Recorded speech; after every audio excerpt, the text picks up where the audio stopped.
शांताकारं भुजंगशयनं पद्मनाभं सुरेशं विश्वाधारं गगनसदृशं मेघवर्णं शुभांगं लक्ष्मीकान्तं कमलनयनं योगिभिर्ध्यानगम्यं वंदे विष्णु भवभयहरं सर्वलोकैकनाथं। मंगलम भगवान विष्णु मंगलम गरुड़ध्वजा मंगलम पुंडरीकाक्ष मंगलाय तनोहरि। ओम नमो भगवते वासुदेवाय। आज का दिन आप सभी के लिए मंगलमय हो। आज मैं अगन मास कथा का 20वां अध्याय सुनाने वाला हूँ। तो आइए सुनते हैं अगन मास कथा का 20वां अध्याय। कल के अध्याय में आपने सुना था कि श्री प्रहलाद जी को समुद्र में फेंक दिया जाता है। उसके बाद श्री प्रहलाद जी भगवान विष्णु की स्तुति करते हैं।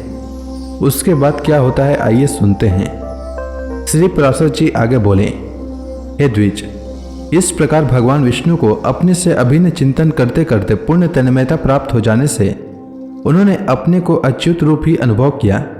वे अपने आप को भूल गए। उस समय उन्हें विष्णु भगवान के अतिरिक्त और कुछ भी प्रतीत न होता था। बस केवल यही भावना चित्त में थी कि मैं ही अव्यय और अनंत परमात्मा हूँ। उस भावना के योग से वे क्षीण पाप हो गए और उनके शुद्ध अंतःकरण में ज्ञान स्वरूप अच्युत श्री विष्णु भगवान विराजमान हुए। हे मित्रे, इस प्रकार योग बल से असुर प्रहलाद जी के विष्णुमय हो जाने पर उनके विचलित होने से वे नागपाश एक क्षण में ही टूट गए। भ्रमणशील ग्रहगण और तरल तरंगों से पूर्ण संपूर्ण महासागर शुद्ध हो गया तथा पर्वत और वन उपवनों से पूर्ण समस्त पृथ्वी हिलने लगी तथा महामति प्रहलाद जी अपने ऊपर दैत्यों द्वारा लादे गए उस संपूर्ण पर्वत समूहों को दूर फेंककर जल से बाहर निकल आए। तब आकाश आदि रूप जगत को फिर देखकर उन्हें चित्त में यह पुनः भान हुआ कि मैं प्रहलाद हूँ। और उन महाबुद्धिमान ने मन, वाणी और शरीर के संयम पूर्वक धैर्य धारण कर एकाग्र चित्त से पुनः भगवान अनादि पुरुषोत्तम की स्तुति की। प्रहलाद जी कहने लगे, हे परमार्थ, हे अर्थ, हे स्थूल सूक्ष्म, हे क्षराक्षर, हे सकलेश्वर, हे निरंजन देव, आपको नमस्कार है। हे गुणों को अनुरंजित करने वाले, हे गुणाधार, हे निर्गुणात्मन, हे गुणस्थिति, हे मूर्त और अमूर्त रूप महामूर्तिमान, हे सूक्ष्म मूर्ते, हे प्रकाश स्वरूप, आपको नमस्कार है। हे प्रपंच से पृथक रहने वाले, हे ज्ञानियों के आश्रय रूप, हे एकानेक रूप आदि कारण वासुदेव, आपको नमस्कार है। जो स्थूल सूक्ष्म रूप और स्थूल प्रकाशमय हैं, जो अधिष्ठान रूप से सर्वभूत स्वरूप तथापि वस्तुतः संपूर्ण भूतादि से परे हैं, विश्व के कारण न होने पर भी जिनसे यह समस्त विश्व उत्पन्न हुआ है, उन पुरुषोत्तम भगवान को नमस्कार है। श्री पराशर जी बोले, उनके इस प्रकार तन्मयता पूर्वक स्तुति करने पर पीताम्बरधारी देवादिदेव भगवान हरि प्रकट हुए। हे द्विज, उन्हें सहसा प्रकट हुए देख वे खड़े हो गए और गदगद वाणी से विष्णु भगवान को नमस्कार है, विष्णु भगवान को नमस्कार है, ऐसा बारंबार कहने लगे। प्रहलाद जी बोले, हे शरणागत दुखारी श्री केशव देव, प्रसन्न होइए। हे अच्युत, अपने पुण्य दर्शनों से मुझे पवित्र कीजिए।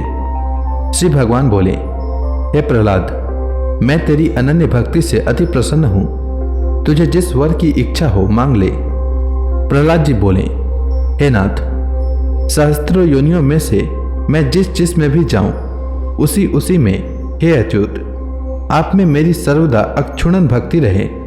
अविवेकी पुरुषों की विषयों में जैसी अविचल प्रीति होती है, वैसे ही आपका स्मरण करते हुए मेरे हृदय से कभी दूर न हो। श्री भगवान बोले, हे प्रहलाद, मुझ में तो तेरी भक्ति है ही और आगे भी ऐसे ही रहेगी, किंतु इसके अतिरिक्त भी तुझे और जिस वर की इच्छा हो वह मुझसे मांग ले। प्रहलाद जी बोले, हे देव, आपकी स्तुति में प्रवृत्त होने से मेरे पिता के चित्त में मेरे प्रति जो द्वेष हुआ है, उन्हें उससे जो पाप लगा है वह नष्ट हो जाए। इसके अतिरिक्त उनकी आज्ञा से मेरे शरीर पर जो शस्त्राघात किए गए, मुझे अग्नि समूह में डाला गया, सर्पों से कटवाया गया, भोजन में विष दिया गया, बांधकर समुद्र में डाला गया, शिलाओं से दबाया गया तथा और भी जो दुर्व्यवहार पिताजी ने मेरे साथ किए हैं, वे सब आप में भक्ति रखने वाले पुरुष के प्रति द्वेष होने से उन्हें उनके कारण जो पाप लगा है, हे प्रभु, आपकी कृपा से मेरे पिता उससे शीघ्र ही मुक्त हो जाएं। श्री भगवान बोले, हे प्रहलाद, मेरी कृपा से तुम्हारी ये सब इच्छाएं पूर्ण होंगी। हे असुर कुमार, मैं तुमको एक वर और भी देता हूं, तुम्हें जो इच्छा हो मांग लो। प्रहलाद जी बोले, हे भगवान, मैं तो आपके इस वर्ष से ही कृत्य हो गया कि आपकी कृपा से आप में मेरी निरंतर अविचल भक्ति रहेगी। हे प्रभु, संपूर्ण जगत के कारण रूप आप में जिसकी निश्चल भक्ति है, मुक्ति भी उसकी मुट्ठी में रहती है। फिर धर्म अर्थ काम से तो लेना ही क्या है। श्री भगवान बोले, हे प्रहलाद, मेरी भक्ति से युक्त तेरा चित्त जैसा निश्चल है, उसके कारण तू मेरी कृपा से परम निर्वाण पद प्राप्त करेगा। श्री पराशर जी बोले, हे मैत्रेय, ऐसा कर भगवान उनके देखते देखते अंतर ध्यान हो गए और उन्होंने फिर आकर अपने पिता के चरणों की वंदना की।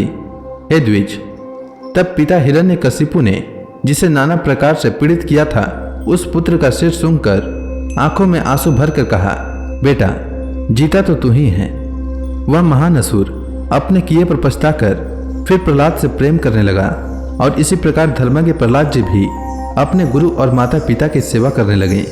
हे मैत्रेय, तदंतर निश्चित रूपधारी भगवान विष्णु द्वारा पिता के मारे जाने पर वे दैत्यों के राजा हुए। हे द्विज, फिर प्रारब्ध क्षय कारिणी राज्य लक्ष्मी, बहुत से पुत्र पौत्र आदि तथा परम ऐश्वर्य पाकर कर्माधिकार के क्षीण होने पर पुण्य पाप से रहित हो भगवान का ध्यान करते हुए उन्होंने परम निर्वाण पद प्राप्त किया।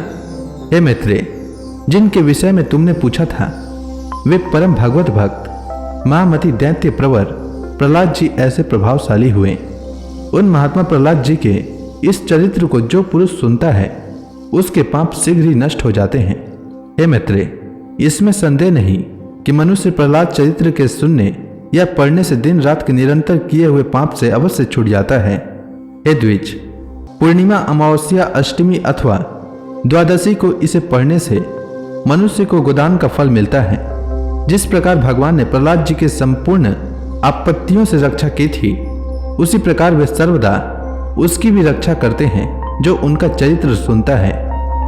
तो इसी के साथ यह अध्याय समाप्त हुआ। इसके आगे की कथा मैं कल के अध्याय में सुनाऊंगा। तब तक के लिए भगवान हरि का नाम लेते रहें।